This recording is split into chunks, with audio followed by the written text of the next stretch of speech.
From the studios in San Diego, California, this is Frank fired up here on this Thursday. It is the 20th day of October 2016 here on the Mix Up Sports Network. Um, Coming to you live today as we always do. Hey, I made the promise on Monday, full week, and it is a full week. So at least hopefully we can keep this string going.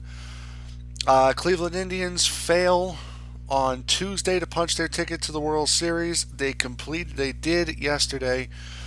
So now the Indians, we know, will represent the American League in the 2016 World Series. The Cubbies rout the Dodgers last night, a 10-2 final. So that series will continue tonight.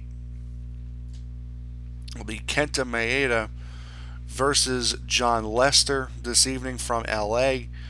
Either way, this series will go back to LA for Game 6. Question after that will be whether it needs a Game 7, as the two teams are tied 2-2.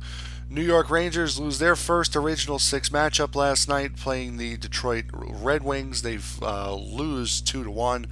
The New Jersey Devils will face the Boston Bruins tonight at the Garden, at TD Garden. And, of course, we'll preview NFL Week 7, including the Underdog Picks. So we're only going to do a half-hour program today. I do have to leave a little early for school today. So we'll only do a half-hour program today. We'll start off with, of course, the Cleveland Indians, who I don't think you can have a better series, or really a better postseason for that matter, than Andrew Miller has had with the Cleveland Indians. What they show, he's thrown, 4 innings and 17 strikeouts or something like that over this postseason. I mean, he's been about as lights out as you could possibly get. Here's postseason stats. He's 1-0, 6 games, 1 save, 11 and 2/3 innings, 21 strikeouts over 11 and 2/3 innings this postseason. You can't teach that. That is absolutely phenomenal, and this is the reason why I said I felt as though he was the best that the Yankees had coming out of that bullpen, and now he's done nothing but prove it. He has done absolutely nothing but prove it. He was the MVP of the ALCS, which he should be. He should have been. He has played absolutely phenomenally. He played 3 of the 4 games against Toronto. He only played 2 games against Boston. He's pitched no fewer than an inning and a third in all of his games, in all of his outings. Just look, game 1, his first game against Boston, 4 strikeouts, 1 walk. His second game against Boston, 3 strikeouts, 1 walk. First game against Toronto, 5 strikeouts, no walks. Second game against Toronto, 5 strikeouts, no walks. 3 strikeouts, no walks, and then 1 strikeout, no walks for Miller. And he's allowed 1 hit in each of his outings, except for the second game against Toronto. I mean, really? He has been absolutely unconscious, as we were live yesterday during the game, so you know for the most part what happened. Coco Crisp had the home run in the 5th. Carlos Santana the home run in the 2nd. Coco Crisp had the home run in the 4th. Santana had the home run in the 2nd, and then Mike Napoli had the RBI double in the 1st. They held on by that score. So if you are a Cleveland Indian fan, for the first time since 97 when you played the Florida Marlins, the Cleveland Indians are in the World Series looking to snap a 67-year drought, which is the longest active drought in the American League. Not in baseball, in the American League. They will face the winner of the Dodgers versus the Cubs, who last night the Cubs bats came alive. That controversial play at home plate, when it comes down to it, really didn't affect the game much. Adrian Gonzalez, of course, coming out and I like Adrian. My father has actually worked with his father. So, I mean, I like Adrian, but when you come out after a tough loss like that, where you guys really never were in the game, and come out and say that it's you guys against the world, referring to your play at the plate, and it was definitely a close play. You can't do that. You got to take it because because to be perfectly honest, I understand why you would say, oh well, it was early enough in the game, it could have changed the outcome, and I agree with that. It could have. But when you look at the overall span of the game, that happened with the second inning, and the Cubs went on to completely dominate the rest of the game on. I know Anthony Rizzo had a home run last night. A 4-run, what was it, a 4-run fourth or a 4-run fifth inning, followed up the next inning by the Anthony Rizzo home run. You really can't do anything about it. Addison Russell had a 2-run homer. Anthony Rizzo a solo home run. Justin Turner had a 2 RBI single in the bottom of the 5th inning to answer the Rizzo home run. Then you get to the top of the 6th inning and the Cubbies pull away even further. Dexter Fowler with an RBI single, Rizzo with a 2 RBI single, and then Javier Baez with a sacrifice fly that scores Chris Bryant, and then the throwing error by Jock Peterson allows Anthony Rizzo to score in the 6th inning, a 5-run 6th inning. So they allowed 10 runs in 3 innings. A game where the Dodgers, to be perfectly honest, were not in it from the word go.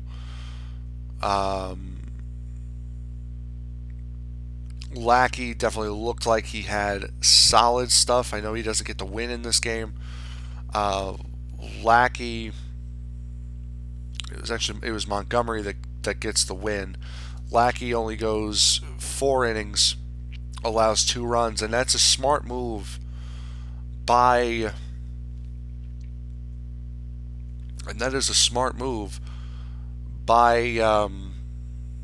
Joe Madden. I understand it's 5 runs that you've scored, but there is no guarantee that the Dodgers are not going to continue, and they did not get an out when Justin Turner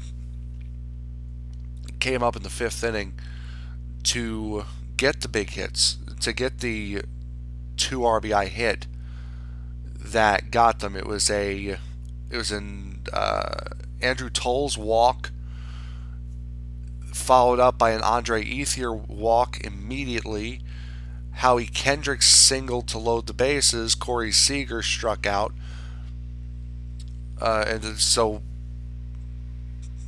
Toll's walks, then it was Ethier's walk immediately after that.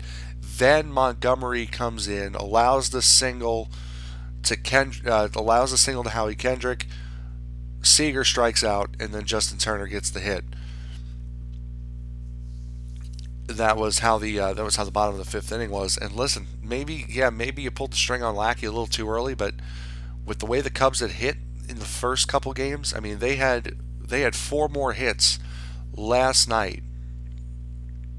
Sorry, they more than doubled their hit total last night than what they had gotten in games 2 and 3 alone. Okay, they got 13 hits last night. In games 2 and 3 combined, they only had 6. And again, this is a game where I don't care about the Adrian Gonzalez play at the plate. A team getting 4 errors is not winning an NLCS game, especially against a team that had the best record in baseball.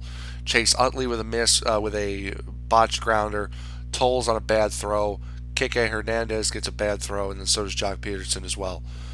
Uh, Not to say that Javier Baez also had an error, another bad throw for Javier Baez, and then catches interference for Contreras.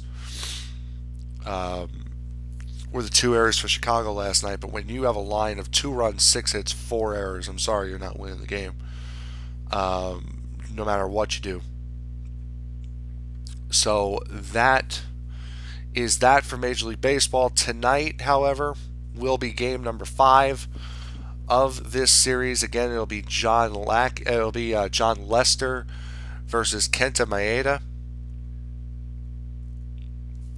this evening in game 5. So you still have Clayton Kershaw looming very, very dangerously for the Chicago Cubs. This is why tonight, I understand to say a must-win, to say there's a must-win game in the postseason is rather stupid because all of them are must-wins. But there is some serious emphasis on winning this game tonight if you are the Chicago Cubs, because you do not want to have to go back home in Game 6 facing Clayton Kershaw down 3-2. Not to say Kershaw is unbeatable, but he's the next closest thing to it. So tonight it is going to be big on John Lester. I'm sure he knows it's going to have to be huge for John Lester this evening to pull this game out of a hat somehow, some way, because he knows just how important it is to not face Clayton Kershaw down 3-2 in Game 6. That would be absolutely devastating for the Chicago Cubs season. So that will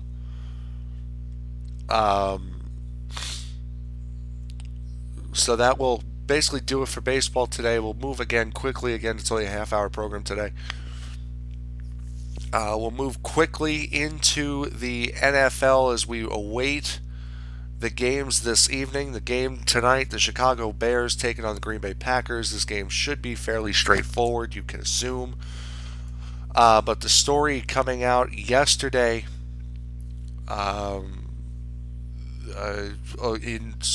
causes the NFL to reopen the investigation on New York Giants kicker Josh Brown. NFL.com, which is where I'm reading this from, has obtained 165 pages of documents from King County, Washington Sheriff's Office on Wednesday regarding Brown's 2015 arrest. Within the documents provided by the Kings County Sheriff's Office, a signed document in which Brown admitted to physically, verbally, and emotionally abusing his now ex-wife. The documents also included alleged email correspondence and journal entries from Brown. The Giants, of course, declined to comment when reached last night. So the NFL has reopened the investigation, as they should. And I am assuming that Brown will not be playing after this game against Los Angeles. Or maybe before that, because a kicker, what does a kicker have to do? It doesn't have to learn a playbook or anything, just kick the freaking ball. After learning of Brown's arrest back in May of 2015, the NFL became aware of the court's statement filed by Brown's wife alleged previous altercations with her husband. Molly Brown declined to speak to the league investigators about the alleged incidents, and law enforcement officials declined a request of the NFL for information. At the time, the NFL concluded that Brown violated the league's personal conduct policy based on evidence provided in the police reports of his arrest, which included statements provided by Molly Brown to police. After a hearing officer upheld the suspension on appeal from Brown and the NFL Players Association, according to an August statement from the league on its investigation into Brown. So basically telling you what the result was of the original, and now, of course, upon further evidence now that has just been leaked yesterday, or just been not leaked, but released yesterday, he looks like he could be out. He looks like he could be out for quite some time if this is the case, and especially the fact that he signed documents saying that, yeah, he kind of did do this stuff. Then you know what? What's the point? What's the point in trying to keep you around? He's going to be done. Just going through the games this week, the Chicago Bears playing the Green Bay Packers this evening. This game you would assume would be pretty straightforward. The New York Giants, the aforementioned New York Giants, taking on the LA Rams. That game will be in London. The Rams will be considered the home team. This will be the second of 3 games played in London. That game will be at 9:30 a.m. Eastern Time on the NFL Network. So you get to watch both games pretty reasonable times, unless you're out here on the West Coast like we are, which that's 6:30 in the morning. The New Orleans Saints taking on the Kansas City Chiefs in Kansas City. Should be a fairly difficult game for Kansas City. Should be a fairly difficult game for New Orleans. Rather, not too many teams have had success recently going into Kansas City. The Indianapolis Colts playing the Tennessee Titans in Tennessee. The Philadelphia Eagles will play the last undefeated team in the NFL, the Minnesota Vikings. The Cleveland Browns will look for their first win against the Cincinnati Bengals in Cincinnati. Washington brings their red-hot team into Detroit to take on the Lions. The Oakland Raiders are playing the Jacksonville Jaguars in Jacksonville. Buffalo Bills, Miami Dolphins in Miami. The Jets play the Ravens. Buccaneers, 49ers out in San Francisco. Chargers play the Falcons. Patriots play the Steelers. Seahawks in Arizona taking on the Cardinals. That game will be on Sunday Night Football. And then the Monday night game will be the 4-2 Houston Texans taking on the Denver Broncos. Now, what I see in this, I see a couple things. That San Diego game, again, hearing all the rumblings around whether or not they want Mike McCoy to stay as the head coach, that will come down. I don't think you can really make a decision on that based off of this game. The only way you can make a decision on this game, I think, is if the Falcons just completely blow them out of the water. If the Falcons completely blow San Diego out of the water, then I understand fully why the Chargers would fire McCoy.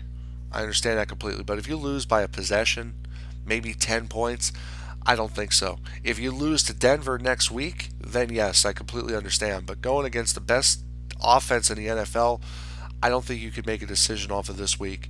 That Patriots-Steelers game has lost a lot of its interest after the Roethlisberger injury. Ben Roethlisberger will not play. Expecting Landry Jones to be the quarterback for Pittsburgh. That really did in this game as far as the intensity, as far as the fire. This should be a walk in the park for the New England Patriots. The Jets and the Ravens. The Jets are actually favored in this game by 2.5, which we'll get to the underdog picks in just a moment.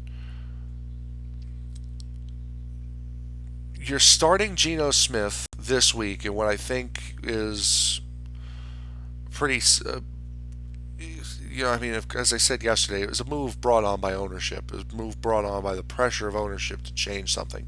Fitzpatrick came out yesterday and said he respects the decision, but he's not happy. Well, don't throw 2 touchdowns and 10 interceptions in 4 games. Then you wouldn't have to worry about this decision. The Ravens played the Giants rather tight last week. And that Jets secondary has been absolutely pathetic. Not only that, but every team in the league that has a television camera or a scout knows that on third down, the only guy that the Jets are looking at is Brandon Marshall. Whether or not that changes with Geno Smith, God only one could hope. But you can't be entirely sure.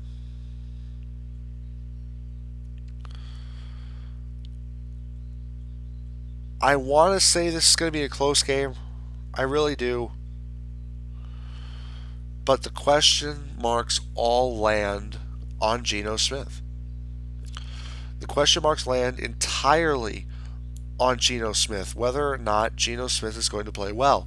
And if he doesn't, I'm sorry, you can't go to Bryce Petty in this game. He just came back from injury. Maybe you turn to Hackenberg for the rest of the half and then start Bryce Petty against the Cleveland Browns.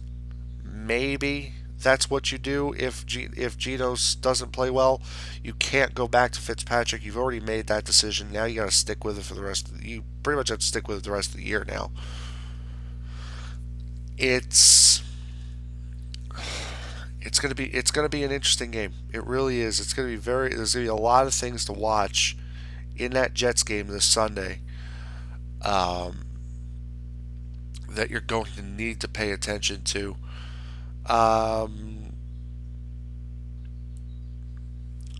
Looking at the rest of these games,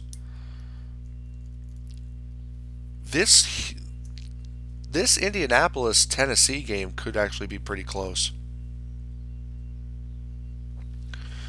Titans just pulled out a gritty win last week, and I know it was against Cleveland, but they pulled out a pretty gritty win.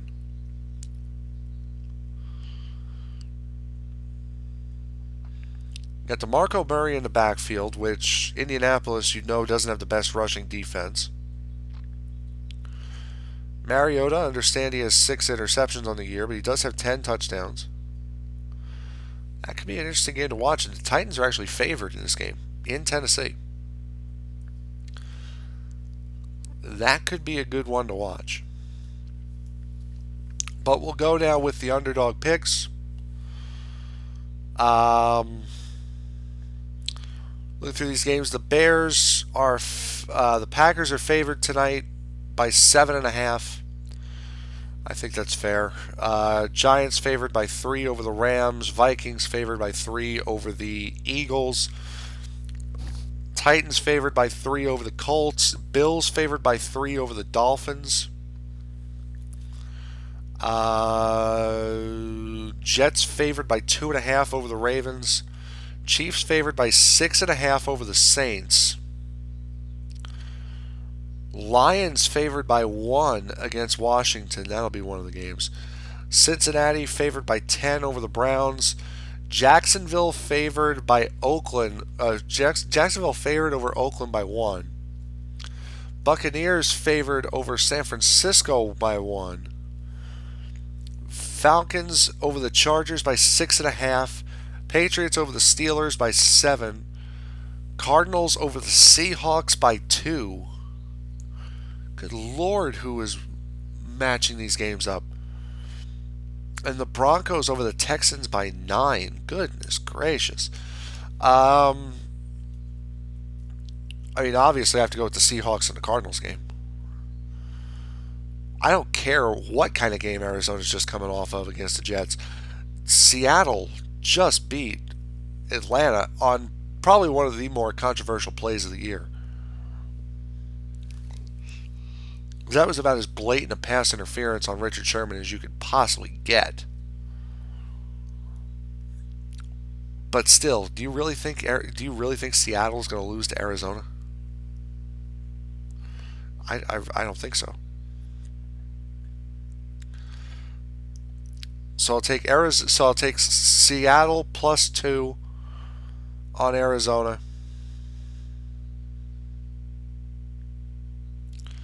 I have to take the Redskins +1 on the Lions.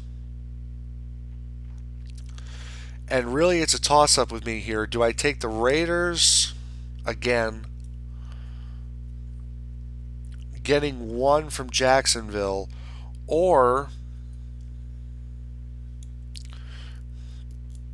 do I say Cincinnati's not that good, Cleveland's close to turning a corner, but they're not going to do it, and take Cleveland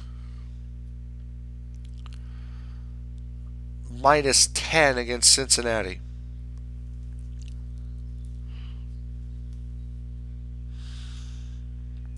Here's the problem with taking the Cincinnati-Cleveland game. Dalton has thrown for 1,700 yards, almost 1,800. 6 touchdowns, 2 intercepts.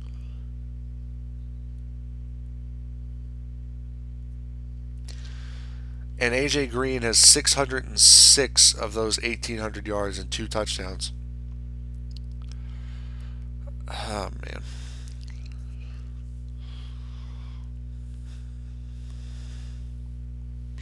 You know what? I'll do it. I'll take Cleveland getting 10 from Cincinnati. I understand Cincinnati's defense is good, and I understand that the Raider game is probably going to be a little easier.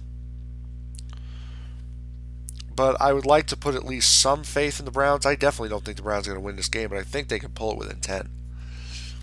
Especially after the close game they had with Tennessee last week, and I think Tennessee is a lot better than they are. We know how tough Cincinnati's defense is, but the Bengals have not played either on offense or defense. They have not played to their full potential all season. So I will take the Redskins and the Lions. The Browns over the Bengals. The Browns will cover against the Bengals. The Skins will win outright. The Browns will cover against the Bengals, and then I'll take Seattle to win outright on the Arizona Cardinals. So those will be my underdog picks. Thank you very, very much for listening. I understand it's a short, abbreviated show today, but it's necessary. Hey, we pulled off a full week together. The first time I've done that, I think, since I went solo. So we got that. We'll build off of that next week. I hope you guys enjoyed this rather short, abbreviated program today. I will see you guys on Monday. Enjoy the games. Pardon me. Enjoy the games this weekend. Enjoy Game 5 of the NLCS, NHL.